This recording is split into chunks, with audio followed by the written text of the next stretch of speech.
ঢাকা ইসলামাবাদ সম্পর্ক বাড়ানোর আহ্বান প্রধান উপদেষ্টার। আমনা বালুচের সাক্ষাৎ। পাকিস্তানকে ৭১-এর গণহত্যার জন্য ক্ষমা চাইতে ঢাকার আহ্বান। ঢাকায় কর্মব্যস্ত মার্কিন দুই মন্ত্রী। ট্রাম্প প্রশাসনের শুল্ক নীতি মোকাবিলায় কূটনৈতিক তৎপরতা বাড়ানোর তাগিদ সিপিডির। সংস্কারের জন্য দীর্ঘ সময় দিতে নারাজ বিএনপি। স্প্রেডশিটে বিভ্রান্তির অভিযোগ। ঐক্যমত্যের ভিত্তিতে জাতীয় সনদে অটল আলী রিয়াজ। ব্যাংকে শৃঙ্খলা আনতে অধ্যাদেশ অনুমোদন। বাড়ছে গ্রামীণ ব্যাংকের কার্যক্রম। ঋণের শর্ত পূরণে সঠিক পথেই বাংলাদেশ, জানিয়েছে আইএমএফ। দেখছিলেন ক্রাউন সিমেন্ট সংবাদ শিরোনাম। পাকিস্তানের সঙ্গে বাংলাদেশের সম্পর্ক জোরদারে গুরুত্ব দিয়েছেন প্রধান উপদেষ্টা doctor Mohammad Yunus.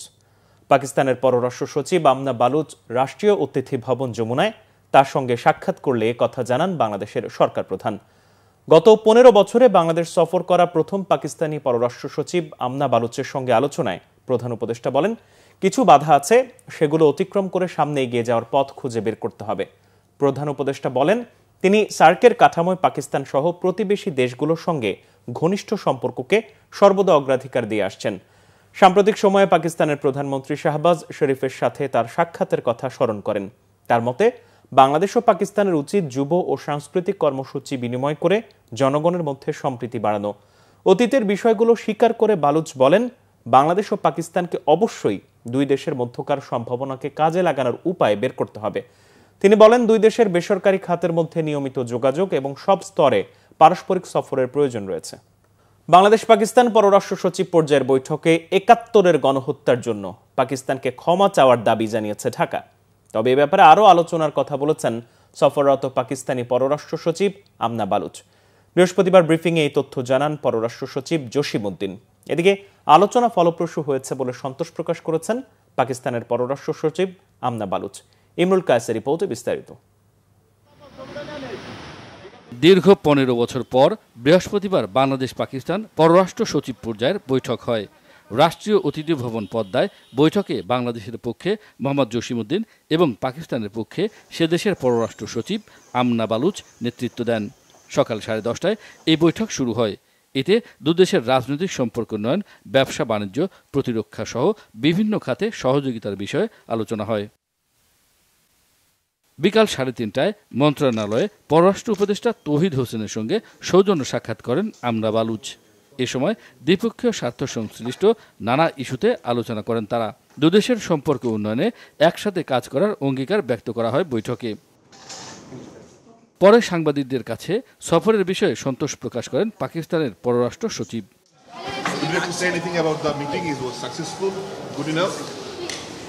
I'm happy to be in Dhaka. Thank you. That's it? Nothing more? How was your shopping yesterday? Lovely.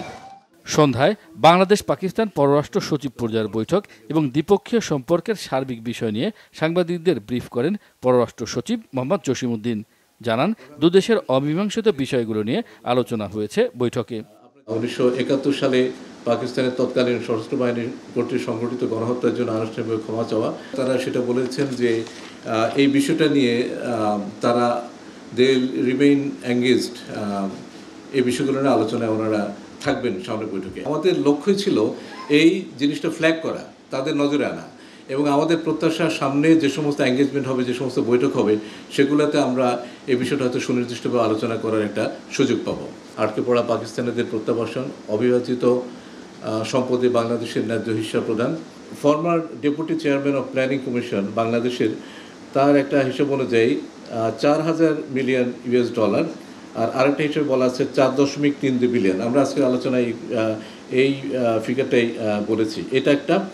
আরেকটা হচ্ছে যে 1970 সালে নভেম্বরে যে ভয়াবহ ঘূর্ণিঝড় হয়, সেখানে বিভিন্ন বিদেশি রাষ্ট্র এবং এজেন্সি $200 মিলিয়ন সমপরিমাণ অর্থ দান করেছিল।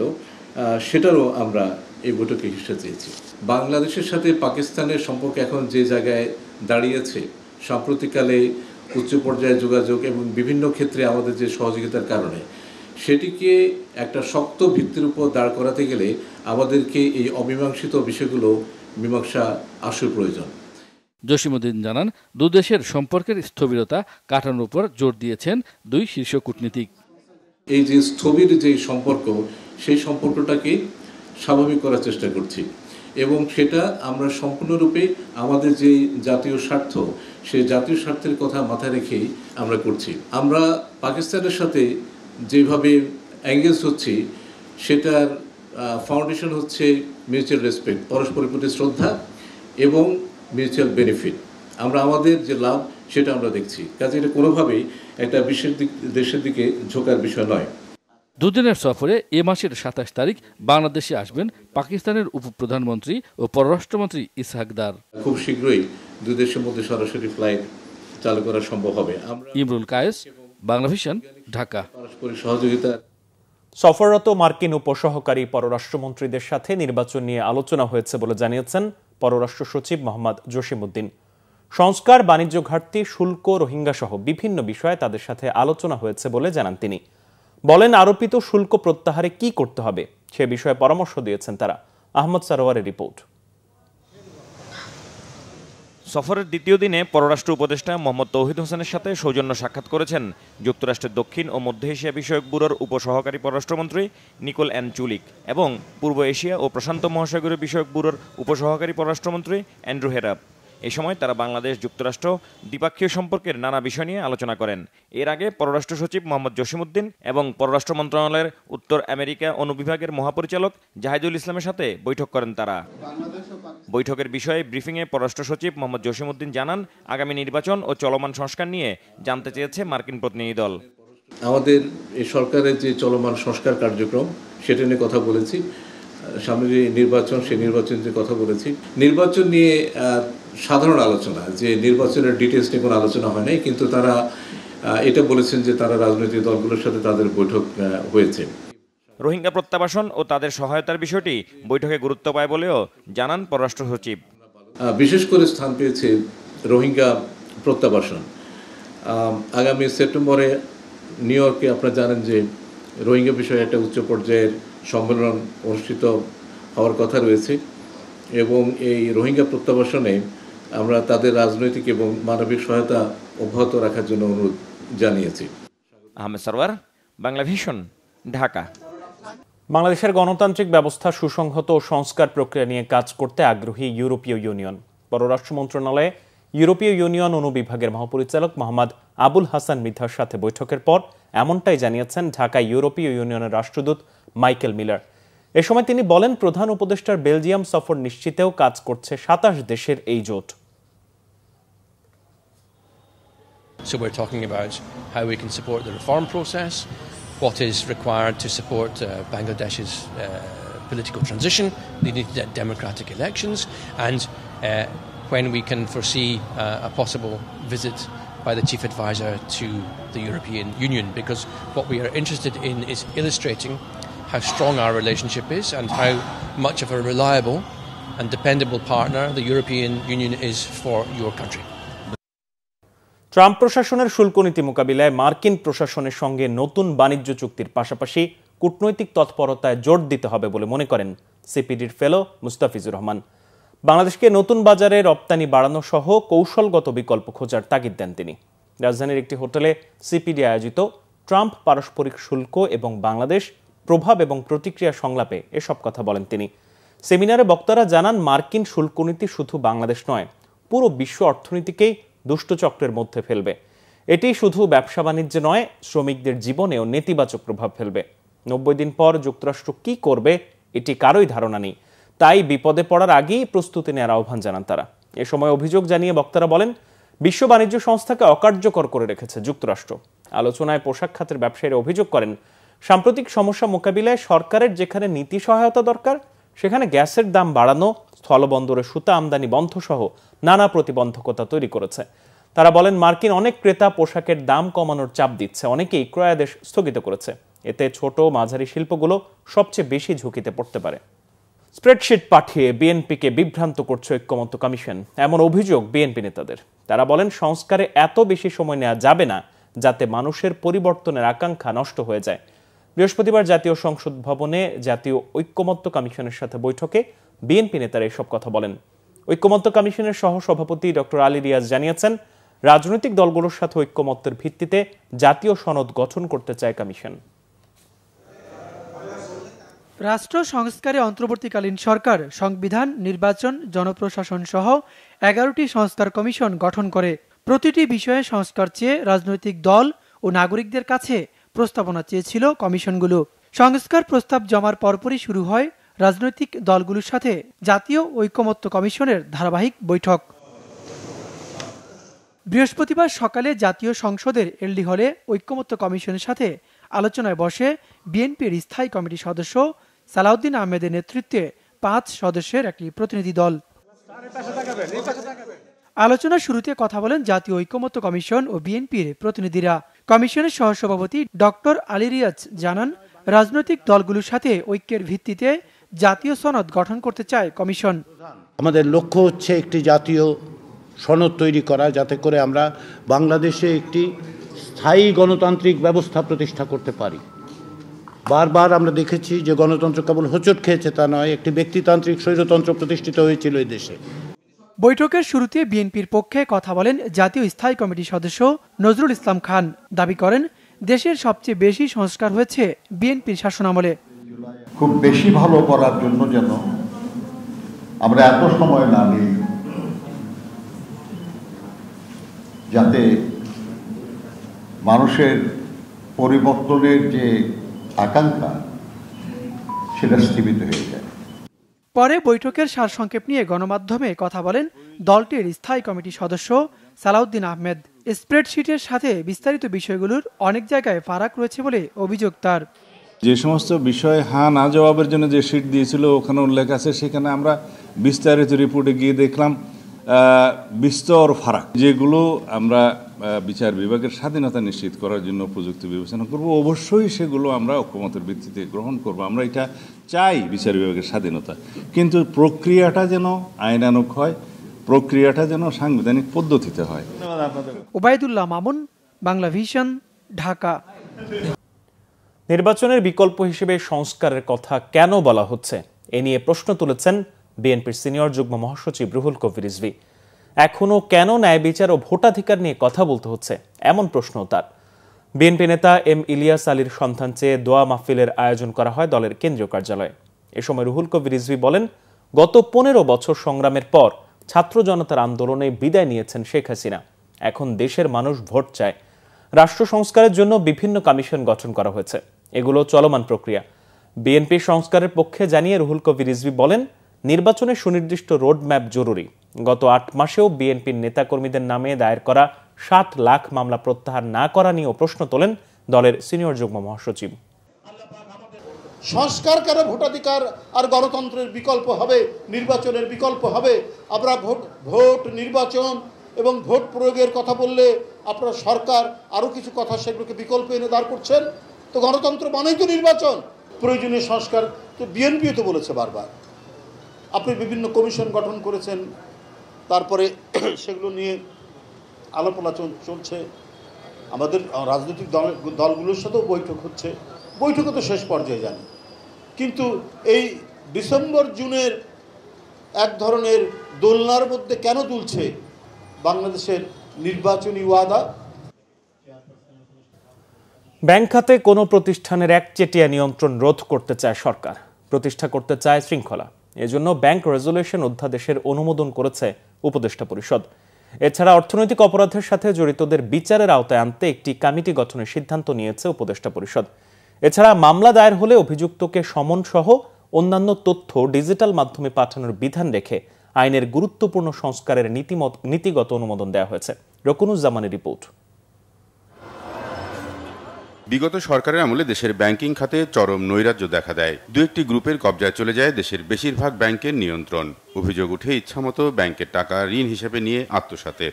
বর্তমান সরকার যেসব খাতে সংস্কার করছে তার মধ্যে অন্যতম গুরুত্বপূর্ণ হচ্ছে অর্থনীতি, বিশেষ করে ব্যাংক খাত। বৃহস্পতিবার প্রধান উপদেষ্টার তেজগাঁওয়ের কার্যালয়ে ব্যাংকিং খাতের শৃঙ্খলা ফেরাতে ব্যাংক রেজুলেশন অধ্যাদেশের অনুমোদন দেয় উপদেষ্টা পরিষদ। এছাড়া অর্থনৈতিক অপরাধের সাথে জড়িতদের বিচারের আওতায় আনতে কমিটি গঠন সহ বেশ কয়েকটি গুরুত্বপূর্ণ সিদ্ধান্ত হয়। পরে রাজধানীর ফরেন সার্ভিস একাডেমিতে বৈঠকে নেওয়া সিদ্ধান্তগুলো নিয়ে ব্রিফিংয়ে পরিবেশ উপদেষ্টা সৈয়দা রিজওয়ানা হাসান দাবি করেন, সরকারের পদক্ষেপে ব্যাংক খাতে শৃঙ্খলা ফিরবে, রক্ষিত হবে সাধারণ আমানতকারীদের স্বার্থ। একটা শিল্প গোষ্ঠী কর্তৃক কিভাবে কয়েকটা ব্যাংকের উপর একচ্ছত্র নিয়ন্ত্রণ প্রতিষ্ঠা করে কত টাকা এই দেশ থেকে সরিয়ে নেওয়া হয়েছে এবং তহবিল তছরুপ করা হয়েছে, ওই জিনিসটা ভবিষ্যতে যাতে আর না হতে পারে সেজন্য কর্পোরেট সেক্টরে, ব্যাংকিং সেক্টরে শৃঙ্খলা আনার জন্য, জবাবদিহিতা আনার জন্য, আমানতকারীদের স্বার্থ সংরক্ষণের জন্য এই ব্যাংক রেজলিউশন অধ্যাদেশ আজকে আমরা পাশ করেছি। রাজস্ব নীতি ও রাজস্ব ব্যবস্থাপনা অধ্যাদেশে আমরা দুইটা কাজকে আলাদা করছি। একটা কাজ হচ্ছে যারা রাজস্ব সংক্রান্ত নীতি প্রণয়ন করবেন, আরেকটা কাজ হচ্ছে যারা এই নীতিটা বাস্তবায়ন করবেন। গ্রামীণ ব্যাংকের কার্যক্রম বাড়ানোর সিদ্ধান্তও নেয় উপদেষ্টা পরিষদ। আগে গ্রামীণ ব্যাংক শুধুমাত্র ভূমিহীনদের জন্য কাজ করত, এখন বিত্তহীনদের একটা সংজ্ঞা সংযোজন করা হয়েছে। ইউনিয়ন পরিষদের পরিসর থেকে বের হয়ে সিটি কর্পোরেশন, পৌরসভাকে অন্তর্ভুক্ত করা হয়েছে এবং বোর্ডের ক্ষেত্রে বলা হয়েছে যে যারা এটার বেনিফিশিয়ারি তাদের মধ্য থেকে 9 জন নির্বাচিত হয়ে আসবেন। এই 9 জনের মধ্য থেকে আবার 3 জন মনোনীত হবে এবং তাদের মধ্য থেকেই একজন চেয়ারম্যান নিযুক্ত হবে। এখানে আরেকটা বিষয় এসছে, তা হচ্ছে পরিশোধিত মূলধন। আগে ছিল সরকার 25% আর যারা বেনিফিশিয়ারি তারা 75%, এখন হয়ে গেছে 10% এবং 90%। অভিন্ন পানি বন্টন নিয়ে 1992 সালের আন্তর্জাতিক কনভেনশনে দক্ষিণ এশিয়ার প্রথম দেশ হিসাবে স্বাক্ষর করার সিদ্ধান্তও নিয়েছে বাংলাদেশ। রকুনুজ্জামান, বাংলাভিশন, ঢাকা। ঋণের শর্ত পূরণের অগ্রগতিতে বাংলাদেশ সঠিক পথেই রয়েছে বলে জানিয়েছেন বাংলাদেশ সফররত IMF এর মিশন প্রধান ক্রিস পাপাজর্জিও। তবে রাজস্ব পরিস্থিতি ও বৈদেশিক মুদ্রার বিনিময় হার বাজারমুখী করা সহ কিছু জটিলতায় আগামী জুনে চতুর্থ এবং পঞ্চম কিস্তির অর্থ পাওয়া যাবে কিনা তা নিশ্চিত করে কিছু জানাননি তিনি। বৃহস্পতিবার বিকেলে ঋণের শর্ত পর্যালোচনা বিষয়ক এক ব্রিফিংয়ে এই তথ্য জানান তিনি। পাপাজর্জিও জানান, বাংলাদেশের অর্থনীতিতে এখনো বেশ কিছু চ্যালেঞ্জ রয়েছে। এদেশের রাজস্ব আহরণ পরিস্থিতি এখনো কাঙ্ক্ষিত নয়। অন্যান্য উন্নয়নশীল দেশ জিডিপির অনুপাতে 15% বেশি কর আদায় করলেও বাংলাদেশের কর জিডিপির অনুপাত এখনো 8% আটকে আছে। তবে বৈদেশিক মুদ্রার রিজার্ভ বাড়তে থাকা ও খেলাপি ঋণ উদ্ধারে পদক্ষেপ ইতিবাচক। মুদ্রার বিনিময় হার একেবারে বাজার ভিত্তিক না করলেও অন্তত 2-1 বছরের জন্য ক্রলিং পেগ চালু রাখার পরামর্শ দেন তিনি। ঋণ প্রাপ্তির বিষয়ে আরও আলোচনা হবে জানালেও জুনের বোর্ড মিটিংয়ে বাংলাদেশের ঋণ অনুমোদন হবে কিনা সে বিষয়ে স্পষ্ট কিছু জানাননি IMF প্রতিনিধিরা। প্রযুক্তির হাত ধরে দ্রুত রূপান্তর ঘটছে দেশের তৈরি পোশাক খাতে। বাড়ছে পরিবেশ বান্ধব কারখানা, যুক্ত হচ্ছে উচ্চ প্রযুক্তির স্বয়ংক্রিয় যন্ত্রপাতি। তবে এই অগ্রগতির আড়ালে দেখা দিয়েছে অদৃশ্য সংকট। দক্ষতা ও প্রশিক্ষণের অভাবে চাকরি হারানোর আশঙ্কায় রয়েছেন হাজারো শ্রমিক। হাইটেকের এই যুগে পোশাক খাতে মানবিক ন্যায্যতা কতটা নিশ্চিত হচ্ছে তা নিয়ে এখনই কর্মকৌশল ঠিক করা জরুরি বলছেন বিশেষজ্ঞরা। জিয়াউল হক সবুজ জানাচ্ছেন বিস্তারিত। পরিবেশ বান্ধব শিল্প আর প্রযুক্তি নির্ভর উৎপাদন ব্যবস্থার দিকে দ্রুত এগোচ্ছে বাংলাদেশের পোশাক খাত। নবায়নযোগ্য জ্বালানি ব্যবহারে যেমন বাড়ছে টেকসই কারখানার সংখ্যা, তেমনি বাড়ছে স্বয়ংক্রিয় যন্ত্রের ব্যবহারও। তবে হাইটেক এই বিপ্লবের ভেতরেই লুকিয়ে আছে মানবিক এক আশঙ্কা। ঝুঁকিতে পড়েছেন কম দক্ষ পোশাক শ্রমিকরা। শিখতে চাই তাহলে ওরা শিখাবে, ওদের বললে যেভাবেই হোক চেষ্টা করবে শেখানোর জন্য। কোনো ওয়ার্কারে ফ্যাক্টরি থেকে কখনই বাইর করে দিতে চায় না, তাদের সুযোগ দেওয়া হয়। এই যে AI আসছে, এখন AI তো আমরা কেউ জানি না, তো এই জন্য কি আমি কারো চাকরি বাদ করে দেব? তাকে বাদ দিয়ে দেবো? নিশ্চয়ই না। তাকে আমি সোজা সুযোগ দেব। এখন সে যদি না শেখে এটা তার বিষয় আর কি। আমাদের ম্যানেজমেন্টের তরফ থেকে রিকোয়ার্ড সাপোর্টও আমরা দেই, আমরা তাকে সময় দেই, তাকে পড়াশোনার জন্য সুযোগ দেই। গত 1 দশকে দেশে গড়ে উঠেছে প্রায় 250 সবুজ কারখানা। বৈশ্বিক চাহিদা মেটাতে সব কারখানায় যুক্ত হচ্ছে উন্নত প্রযুক্তি ও স্বয়ংক্রিয় পদ্ধতির ব্যবহার। একই সঙ্গে সৌরশক্তি ও নবায়নযোগ্য জ্বালানির ব্যবহার বাড়ায় কর্মপরিবেশও এখন অনেকটাই সহনীয়। এরকম তো সবুজ অরণ্য পাওয়া যায় না। আমরা অফিসের ভিতরে ঢুকলে আমাদের দেখা যায় সব কিছু সবুজ, অনেক ভালো লাগে। বিদ্যুৎ যাওয়ার সাথে সাথে আবার সোলার প্যানেলের যে আমরা বিদ্যুৎ আমাদের থাকেই।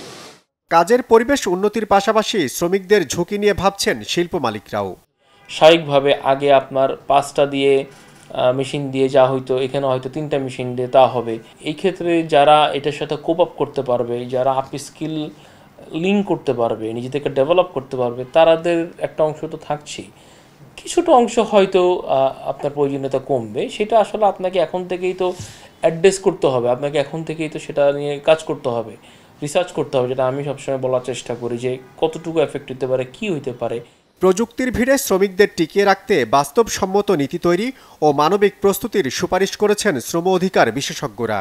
এনার্জির যে রূপান্তরের প্রশ্ন এখন আসতেছে, যেটা এক ধরনের আন্তর্জাতিক বাধ্যবাধকতাও আছে, আবার আমাদের প্রয়োজনও আছে, আমাদের অস্তিত্বের জন্য এটা প্রয়োজন, পৃথিবীর অস্তিত্বের জন্য, আমাদের অস্তিত্বের জন্যই। তাহলে রূপান্তরটা হবে, তাই রূপান্তরটা ন্যায্য করতে হবে। এখন ন্যায্য করতে হলে আমাদের প্রথমেই যেটা দরকার, সেই রূপান্তর প্রক্রিয়ায় কারা কারা অন্যায়ের শিকার হতে যাচ্ছে, কারা অবিচারের শিকার হতে যাচ্ছে। তা সেক্ষেত্রে শ্রমিক হচ্ছে একটা সবচেয়ে বড় গোষ্ঠী, যারা যে কোনো ধরনের নেতিবাচক প্রভাব তাদের উপরে পড়বে। কারণ আমাদের কাঠামোটাই এমন, এই যে রূপান্তর প্রক্রিয়াটা, এই প্রক্রিয়ায় যেন শ্রমিককে বাদ দিয়ে না করা হয়, তাদের অংশগ্রহণ করানো হয়, তাদের যে আপনার কোনো কারণে তাদেরকে কর্মহীন হয়ে পড়ে, তাদের সামাজিক নিরাপত্তার একটা ব্যবস্থা থাকে, বিকল্প কর্মের ব্যবস্থা থাকে। গবেষকরাও মনে করছেন, শ্রমিকদের সচেতন ও প্রশিক্ষিত করতে না পারলে এই রূপান্তরের সুফল শুধু মালিকদের মধ্যেই সীমাবদ্ধ থাকবে। জ্বালানি রূপান্তরে যাতে শ্রমিক ছাঁটাই না হয় সে বিষয়ে নীতিগত প্রস্তুতি নেয়ার তাগিদ দিচ্ছেন তারা। তো যখন আমরা কার্বন ফুটপ্রিন্টের কথা বলবো এবং একজন ইউরোপিয়ান বায়ার এই প্রোডাক্টটা কিনবে যদি কার্বন ফুটপ্রিন্ট কম থাকে, এখন আমি যখন কমপ্লায়েন্সগুলো এনশিওর করতে চাইবো, দেশের মালিকরা হয়তো সেই কমপ্লায়েন্সগুলো এনশিওর করতে চাইবেন না, অনেকেই চাইবেন না। তখন যেটা করবে, হয়তো তারা বিজনেস স্টপ করতে পারে অথবা বিজনেসকে ডাউনগ্রেড করে দিতে পারে, তখন শ্রমিকের একটা জব কাট হতে পারে। তার মানে এই যে ইস্যুসগুলো আসবে, সেটা শ্রমিকদের সাথে ইন্টেন্সিভলি ডিসকাস করা উচিত, এটা একটা বিষয়। আর একটা হচ্ছে যে জাতীয় একটা গাইডেন্স থাকা উচিত। ট্রানজিশন হলে কি কি চেঞ্জ দরকার, অথবা সেখানে লেবার কাট কোথায় ঘটবে, সেটা যদি আমরা অ্যাসেস করতে পারি, তাহলে আমরা বলতে পারবো যে না, ওই সমস্ত জায়গায় আমাদের আসলে ইনক্লুসিভ প্ল্যান দরকার, একটা রুটম্যাপ দরকার, একটা গাইডলাইন দরকার।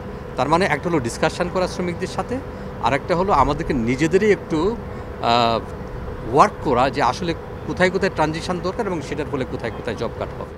শ্রমিকদের সুরক্ষায় জাতীয় গাইডলাইন ও প্রশিক্ষণ কেন্দ্র তৈরিতে নজর দেওয়ার পাশাপাশি পুনর্বাসন তহবিল গঠনের পরামর্শ তাদের। ঝুঁকি নিরসনে মালিক শ্রমিক সংলাপের তাগিদও দেন বিশেষজ্ঞরা। লিড সার্টিফাইড সবুজ কারখানার সংখ্যা বৃদ্ধির সঙ্গে পাল্লা দিয়ে প্রতি মুহূর্তেই বাড়ছে নবায়নযোগ্য জ্বালানির ব্যবহার, কিন্তু সে তুলনায় বাড়ছে না দক্ষ মানব সম্পদ তৈরিতে প্রশিক্ষণের ব্যবস্থা। এ অবস্থায় অন্তর্ভুক্তিমূলক ও টেকসই প্রবৃদ্ধির স্বার্থেই জ্বালানি রূপান্তরের ন্যায্যতা নিশ্চিতের তাগিদ বিশেষজ্ঞদের। জিয়াউল হক সবুজ, বাংলা ভিশন, সাভার। জামাতে ইসলামীর আমির ডাক্তার শফিকুর রহমান বলেছেন, সংস্কার ও বিচার নিশ্চিত করেই নির্বাচন দিতে হবে, তবে অতিরিক্ত সময় যেন না নেয় এই বিষয়ে লক্ষ্য রাখতে হবে। ইউরোপ সফর শেষে রাজধানীতে মিট দ্য প্রেস অনুষ্ঠানে জামাতের আমির বলেন, প্রয়োজনীয় সংস্কার ও গুরুত্বপূর্ণ শর্তগুলো পূরণ না হলে নির্বাচনের তারিখ মার্চ ফেব্রুয়ারি কোনো কিছুই ঠিক থাকবে না। 3টি ম্যান্ডেটরি দাবি পূরণ হলেই আগামী রোজার আগে নির্বাচন হতে পারে। জামাতের পক্ষ থেকে 41টি সংস্কারের প্রস্তাব দেওয়া হয়েছে জানিয়ে তিনি বলেন, এর মধ্যে জোর দেওয়া হয়েছে মাত্র 6টি বাস্তবায়নের ওপর। ডাক্তার শফিকুর রহমান বলেন, ইউরোপের প্রতিনিধিরা জানতে চেয়েছে নির্বাচন কখন হবে, কিভাবে হবে। তাদের জানানো হয়েছে দৃশ্যমান ও গ্রহণযোগ্য মৌলিক সংস্কার, জুলাই অভ্যুত্থানের খুনিদের বিচার এবং রাজনৈতিক দলগুলোর মধ্যে আস্থার পরিবেশ সৃষ্টি হতে হবে। রাজনৈতিক দলগুলা যত তাড়াতাড়ি এবং যত আন্তরিকভাবে সংস্কারের সহযোগিতা করবে, তত তাড়াতাড়ি নির্বাচনের পরিবেশ তৈরি হবে।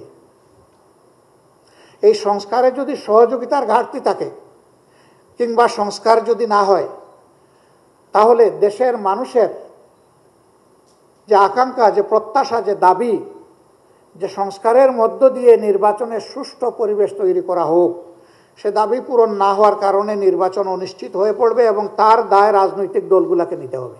সংবাদ শেষ করব ক্রাউন সিমেন্ট শিরোনামগুলো আরো একবার জানিয়ে। ঢাকা ইসলামাবাদ সম্পর্ক বাড়ানোর আহ্বান প্রধান উপদেষ্টা। রামনা বালুচের সাক্ষাৎ। পাকিস্তানকে ৭১-এর গণহত্যার জন্য ক্ষমা চাইতে ঢাকার আহ্বান। ঢাকায় কর্মব্যস্ত মার্কিন 2 মন্ত্রী। ট্রাম্প প্রশাসনের শুল্ক নীতি মোকাবিলায় কূটনৈতিক তৎপরতা বাড়ানোর তাগিদ সিপিডির। সংস্কারের জন্য দীর্ঘ সময় দিতে নারাজ বিএনপি। স্প্রেডশিটে বিভ্রান্তির অভিযোগ। ঐক্যমত্যের ভিত্তিতে জাতীয় সনদে অটল আলী রিয়াজ। ব্যাংকে শৃঙ্খলা আনতে অধ্যাদেশ অনুমোদন। বাড়ছে গ্রামীণ ব্যাংকের কার্যক্রম। ঋণের শর্ত পূরণে সঠিক পথেই বাংলাদেশ, জানিয়েছে আইএমএফ। এই ছিল এখনকার মতো। পরের সংবাদ সকাল 10টায়। এর আগে রয়েছে নিউজ টপ 10 দেখার আমন্ত্রণ রইল। এছাড়া বাংলাভিশন সংবাদ ও সংবাদ সংশ্লিষ্ট অনুষ্ঠান দেখতে ভিজিট করুন www.bbnews24.com ও facebook.com/banglavisionnews এবং সাবস্ক্রাইব করুন youtube.com/banglavisionnews। ধন্যবাদ।